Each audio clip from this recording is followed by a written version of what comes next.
Dear student, आइए बात करते हैं मेटाफिजिकल पोइट्री की या मेटाफिजिकल इंग्लिश लिटरेचर की। और ये हिस्ट्री ऑफ इंग्लिश लिटरेचर का एक पार्ट है। मैंने बताया था मेटाफिजिकल पोइट्री ये 17th सेंचुरी अर्थात विद इन रेनेसां में ये था। बात आई थी कि मेटाफिजिकल पोइट्री क्या होता है। रेनेसां वाले पोर्शन में आया था, मैंने बताया था कि ये इसका रेनेसां का एक पार्ट है मेटाफिजिकल पोइट्री। तो आइए इसी पे बात करते हैं। जो लोग भी किसी भी इंग्लिश लिटरेचर से रिलेटेड किसी भी प्रकार की परीक्षा में सम्मिलित होना चाहते हैं तो वीडियो के अंत तक बने रहें, क्योंकि इसमें परीक्षा से रिलेटेड बहुत से प्रश्न आपको मिलेंगे। सबसे पहले देखते हैं मेटाफिजिकल पोइट्री का समय क्या था। Metaphysical poetry 17th century within Renaissance 17वीं शताब्दी में था और विद इन रेनेसां में था, अर्थात रेनेसां के अंदर इसकी घटा था, ये घटित हुआ था। तो आगे देखते हैं इसमें metaphysical poetry is a literary movement. ये एक लिटरेरी मूवमेंट है, जैसा कि मैंने बताया था कि ये पीरियड भी है और मूवमेंट भी है। That developed in the 17th century, जो 17वीं शताब्दी में डेवलप हुआ था during the late phase of the renaissance, जो लेट फेज में अर्थात आखिरी पक्ष में, अंतिम पक्ष में ये जो है अपीयर हुआ था, सामने आया था। द टर्म मेटाफिजिकल, ध्यान दीजिएगा, the term metaphysical was later used by the critics, especially Samuel Johnson, to describe poets who used highly intellectual and philosophical ideas in their poetry। ध्यान दीजिएगा कि मेटाफिजिकल पोएट्री क्या होती है ये तो भी नहीं, लेकिन इसको यूज करने वाले कौन लोग थे और उनके बारे में सैमुअल जॉनसन ने क्या कहा था वो वर्णन करते हैं। वो बताते हैं कि ये डिस्क्राइब करते हैं कि पोएट्स जिन्होंने यूज किया था highly intellectual and philosophical ideas in poetry, उनको मेटाफिजिकल पोएट कहा गया था। आगे देखिए इसमें बात आती है कि unlike the simple and musical poetry of earlier time, metaphysical poets focus on deep thinking, unusual comparisons and abstract ideas. ध्यान दीजिए कि क्या हुआ था कि उस समय जब मेटाफिजिकल पोएट्री था, अनलाइक है, जो अलग है the simple and musical poetry, जो म्यूजिकल पोएट्री से उससे भिन्न है, ऑफ अर्लियर टाइम्स, जो पुराने समय की जो शुरुआती दौर की जो पोएट्री थी उससे थोड़ा सा ये अलग है। मेटाफिजिकल पोएट्स आप देख रहे हैं फोकस ऑन डीप थिंकिंग, उन्होंने किस पे किया था, फोकस किया था डीप थिंकिंग पर, अनयूजुअल कंपैरिजन पर एंड एब्स्ट्रैक्ट आइडियाज पर, अर्थात अमूर्त आइडियाज पर उन्होंने अपने को शो किया था, अपनी बात को रखा था। आगे देखिए, their poems often explores complex theme, उनकी जो पोएम्स है उसकी थीम जो होती है वो कॉम्प्लेक्स होती है, जिसमें लाइक जैसे लव है, रिलीजन है, टाइम है एंड एग्जिस्टेंस है। तो ये सारी चीज़ें होती हैं कि ये सारी चीज़ें इसमें आई थी कि लव क्या होता है, टाइम क्या होता है, एग्जिस्टेंस क्या होता है, किसी का वजूद क्या होता है, किसी की उपस्थिति क्या होती है। अगर हम इसकी की फीचर की बात करते हैं, कॉम्प्लेक्स इमेजरी की बात करते हैं, तो कंसीट्स इसमें आता है।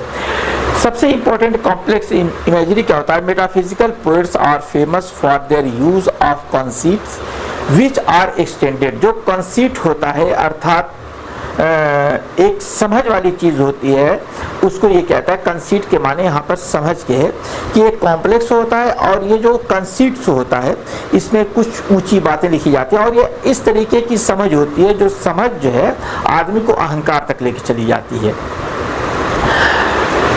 Which are extended and surprising comparison, जो एक्सटेंड की गई थी surprising comparison between very different things, जो बिल्कुल भिन्न चीज के बीच में कंपैरिजन की गई थी। This comparison are often intellectual and required careful thought to understand. और ये कंपैरिजन क्या था, ये होता है इंटेलेक्चुअल होता है एंड रिक्वायर, और इसको आवश्यकता हो केयरफुल थॉट, बहुत ही ध्यानपूर्वक इसको समझना होता है, केयरफुल थॉट होता है इसमें, कि ऐसा ना हो कि आप किसी चीज को किसी और तरीके से इसको आप समझ जाएं। तो ये इसमें सबसे इंपॉर्टेंट चीज होती है कि ये कंपैरिजन जो होता है केयरफुल थॉट पे डिपेंड होता है, टू अंडरस्टैंड, समझने के लिए।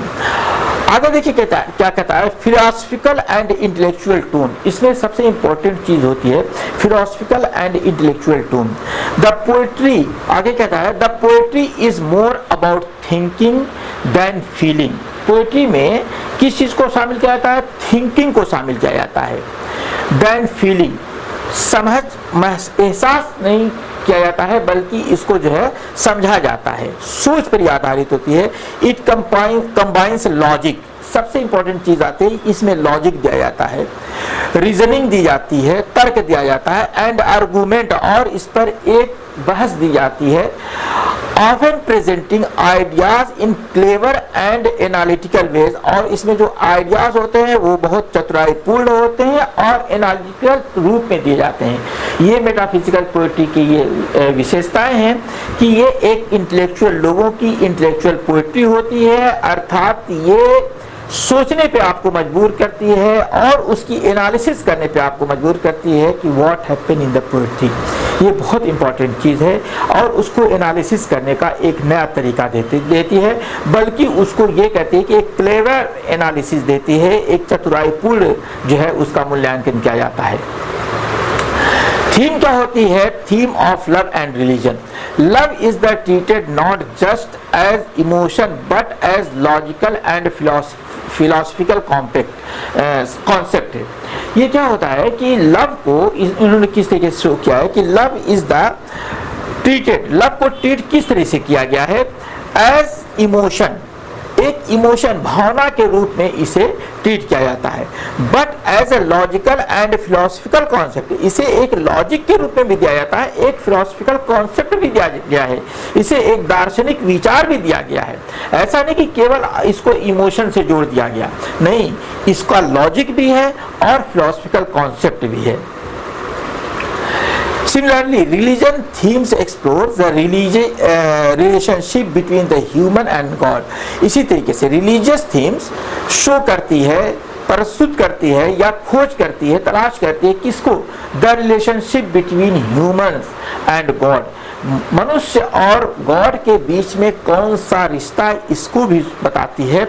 Often with doubt, अक्सर इसमें डाउट रहता है, फेथ रहता है, एंड स्पिरिचुअल, और एक आध्यात्मिक संघर्ष भी इसमें रहता है कि क्या है। ये जो पोएट्री है इसमें ये सारी चीजें आपको मिलती हैं कि ये जो है रिलेशनशिप तो दिखाई जाती है, लेकिन उसमें जो है डाउट भी दिखा दिया जाता है, फेथ भी दिखा दिया जाता है, एंड स्पिरिचुअल आध्यात्मिक संघर्ष भी दिखा दिया जाता है।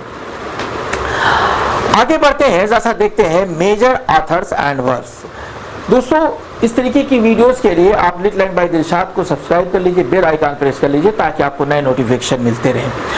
तो जॉन डन का ये इसमें आता है द फिली। देखिएगा, ध्यान दीजिएगा कि द फिली जॉन डन की एक बहुत ही मशहूर पोएम है। इसमें वो क्या कहता है? John Donne is the most important metaphysical poet. John Donne एक बहुत ही इंपॉर्टेंट मेटाफिजिकल पोएट है। इन द फिली, ध्यान दीजिएगा, इन द फिली उसका एक पोएम है फिली। फिली कहते हैं जो आदमी के सर में बाल में ऊंचू पाया जाता है, उसी को फिली कहा जाता है। He uses a tiny insect, ये एक छोटा सा इंसेक्ट होता है, कीड़ा होता है, एज ए क्लेवर मेटाफर, इसको मेटाफर के रूप में प्रयोग किया है, to argue about love and physical union. ये लव और जो है फिजिकल यूनियन को इसमें दिखाया जाता है ना। उसमें वो कहता है कि ये जो ये फिली जो है ना, ये जो जू है ना, वो प्रेमी और प्रेमिका का जो है उसका जो पेट है ना अंदर का, वो उनकी सुहाग की सेज है। ये ऐसा बात बोलता है कि उनका जो पेट है, ये दोनों का खून चूसता है, तो दोनों का ब्लड जाके जब उसमें मिलता है तो उनके सुहाग की सेज हो जाती है। आप बात समझ रहे हो ना मेरी? तो ये इस तरीके की बातें आती हैं, ये इस तरीके की इंटेलेक्चुअल बात की जाती है। एंड फिजिकल यूनियन है, अर्थात शारीरिक मिलन होता है। द पोएम शोज हिज विट, और वो अपनी चतुराई को दिखाता है। इसमें बहुत शानदार है, जब आप इस पोएम को पढ़ेंगे बड़ा मजा आएगा कि ये उसकी जो है चतुराई को भी दिखाता है और लॉजिक को भी दिखाता है। उसमें वो लॉजिक देता है कैसे, है ना, वो लॉजिक उसमें देता है कि कैसे ये इनका मिलन करवाता है। And use of unusual imagery, और अनयूजुअल जो है इमेजरी को प्रस्तुत कर देता है, यानी कि जो बिल्कुल सही नहीं है, जो यूजुअल नहीं है, जिसका आप उपयोगी नहीं है, अनुपयोगी जो है इमेजरी को प्रस्तुत कर देता है। एंड यू मॉडल किया टू हिज स्क्वायर मिस्टेस, ये एक और पोएम है, जैसे Andrew Marvell's poem is a classic example of the carpe diem, seize the day, है ना। कार्प डिएम ये एक बहुत इंपॉर्टेंट चीज है, ध्यान दीजिएगा। ये एंड्रयू मॉर्वेल की एक पोएम है और ये बहुत एक एग्जाम्पल क्लासिकल है, और उसका ये एग्जाम्पल है जो उसकी जो पोएम है वो बहुत ही क्लासिकल है, और उसका जो सबसे इम्पोर्टेंट एग्जाम्पल है वो कार्प डिएम है। ये जो है इसका एक हिंदी मीनिंग है। कार्प डिएम का मतलब होता है seize the day. Seize the day का मतलब ये होता है कि आज का दिन जियो, अर्थात बहुत ज्यादा फ्यूचर के बारे में मत सोचो, इस आज का जो दिन है उस दिन को पूरी तरह जी लो, आज की जिंदगी को जी लो, कल क्या होगा वो बात की बात है ना। इट अर्जेस, ये क्या कहता है, it urges a woman to enjoy love before time runs out. कहता है कि भाई आपका ये प्यार का समय है, प्यार कर लो, बाद में क्या हो जाएगा ये आप नहीं करते। जैसे मैं बहुत बार ऑफलाइन क्लासेस में मुझसे पूछते हैं बच्चे कि सर हम शादी में जाना, कहा बिल्कुल जाओ सर, हम क्लास नहीं कर पाएंगे, हाँ मत करो मगर जाओ शादी में, एंजॉय करो, आज को एंजॉय करो। आप अपने भविष्य को बर्बाद करने सारी सुंदर बनाने के लिए आप अपने वर्तमान को बर्बाद मत करो, वर्तमान को एंजॉय करो। जैसे देखिए आप लोग ध्यान दीजिए कि बहुत से लोग हैं जो उनसे कहा जाता है यार मेरे बेटे की शादी है आ जाइएगा, अरे यार नहीं टाइम नहीं, मुझे ऑफिस जाना है, ऑफिस में बहुत काम रहता है, वर्क है, आजकल मार्च का महीना चल रहा है, एंड ऑफ द ईयर चल रहा है, ये है वो है। औरतों से कहा जाता है भाई शादी है आ जाना, तो कहे क्या बताएं बच्चों का एग्जाम चल रहा है, तो इसमें डूब गई। तो और आज भी अगर आप कहेंगे हमें पढ़ना है, हमें पढ़ना है, भाई 1-2 घंटा 4 घंटा एक्स्ट्रा पढ़ लेना, रात में थोड़ा सा कम सो लेना, लेकिन एंजॉयमेंट जरूर कीजिए। तो यही ये चीज इसमें ये कहता है कि वो कहता है कि enjoy love before time runs out, जब वक्त के जाने से पहले पहले प्यार कर लो यार, ये प्यार का समय है। कंबाइनिंग रोमांटिक इमोशन, और उसमें कंबाइन कर देता है, रोमांटिक इमोशन को डाल देता है with the logical argument and vivid imagery, वो विभिन्न और बिल्कुल सजीव स्पष्ट जो है इमेजरी उसमें डाल देता है, और कहता है कि उसको रोमांटिसिज्म से कंबाइन कर देता है, इमोशन से कंबाइन कर देता है, और लॉजिकल आर्गुमेंट भी देता है, वो लॉजिकल बहस भी दे देता है, वो तर्क भी दे देता है कि नहीं भाई क्यों जरूरी है आज का जीवन। जब पोएम पढ़ेंगे तो उसमें समझेंगे कि वो कौन सा तर्क देता है। चलिए लास्ट थोड़ा सा देख लेते हैं क्या बात कहता है। Metaphysical poetry stand out for its intellectual depth. ध्यान दीजिएगा, अगर आपसे कोई शॉर्ट में पूछता है तो ये लिखिएगा metaphysical poetry stand out for its intellectual depth. ये इंटेलेक्चुअल डेप्थ के बारे में ये बताती है, विट के बारे में बताती है, एंड इमेजिनेटिव कंपैरिजन देती है, एक काल्पनिक तर्क देती है। 2 it belongs to the renaissance period, हालांकि ये रेनेसां पीरियड से रिलेटेड है। It has a unique style, ये अलग स्टाइल रखती है। That blends emotion with reasoning, जो इमोशन को तर्क से जो है ब्लेंड कर देती है, मिला देती है। Poets like Donne and Morel transform poetry into a medium of deep philosophical exploration, making this movement one of the most distinctive in English literature। इसमें होता क्या है कि इसमें बहुत सी चीजें वो बताता है कि ये जो पोएट्री है इसमें बताता है कि पोएट्स लाइक डन है और मॉर्वेल है, transform poetry into a medium of deep philosophical exploration. वो एक डीप फिलोसफिकल एक्सप्लोरेशन देते हैं, एक खोज देते हैं, एक अन्वेषण देते हैं, एक रिसर्च देते हैं, मेकिंग द मूवमेंट, और इस मूवमेंट को बनाते हैं one of the most distinctive, और ये सबसे अलग बना देते हैं इन इंग्लिश लिटरेचर। और ये उनका ये जो तरीका है यही इंग्लिश लिटरेचर में इस पोएम को, इस टाइप की पोएम को अर्थात मेटाफिजिकल पोएट्री को सबसे अलग बना देता है। तो इस तरीके की वीडियोस देखने के लिए लिट लैंग्वेज बाय दिलशाद को सब्सक्राइब कर लीजिए, बेल आइकन प्रेस कर लीजिए ताकि आपको नए नोटिफिकेशन मिलते रहें और शानदार और उपयोगी वीडियो मिलते रहें। मिलते हैं अगले वीडियो में। Thank you.